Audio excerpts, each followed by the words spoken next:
dragi moji pratitelji, dobro mi došli u kanal Kornelija priče. Slijedi priča, poravnali smo nesuglasice u bračnom krevetu. Dok smo se danju, moj suprug i ja svađali i grizli. Bila sam ja mlada i siromašna djevojka, zagorska puca.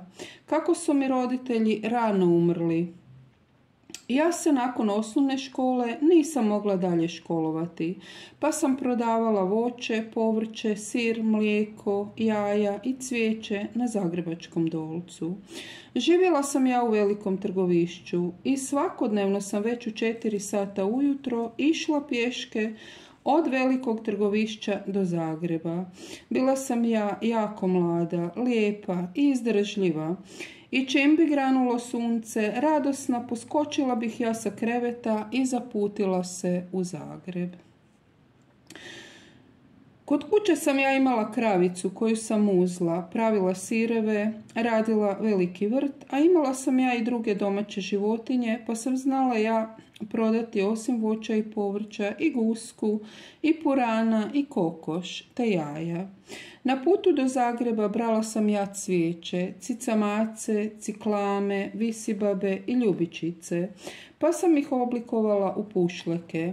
Nikada se ja nisam žurila, već bih ostala na placu onoliko koliko je trebalo da rasprodam svu svoju robu.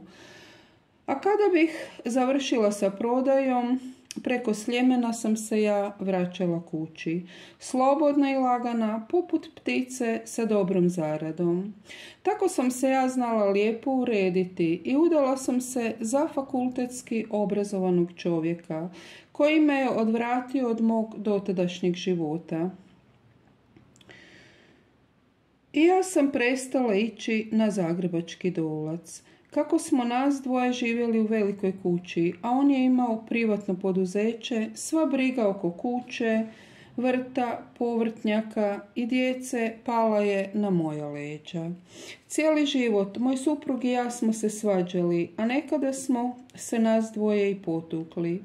Djeca su s nama provela lijepo djetinjstvo i nisu znala za naše probleme, a koji su izvirali iz velike razlike među nama. Uvijek sam se ja osjećala malo podcijenjeno, jer dok sam ja prodavala svoju robu na placu, ja sam imala na pretek novca za moje potrebe. A kada sam se udala, ja sam i dalje puno i teško radila, ali sam bila prisiljena supruga tražiti novac, što nas je razdvajalo. Ali kako je dan odmicao, i suprug i ja radovali smo se dolasku noći.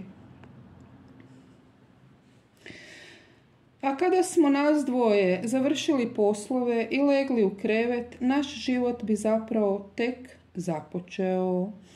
Naš ljubavni život nikad se nije ugasio, dapače, tu smo se moj i suprug i ja odlično slagali i tu su naše vatre plamtale sve većim žarom i tu su nam cvale ruže cijeli naš život.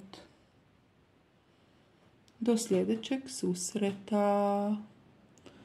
Bog.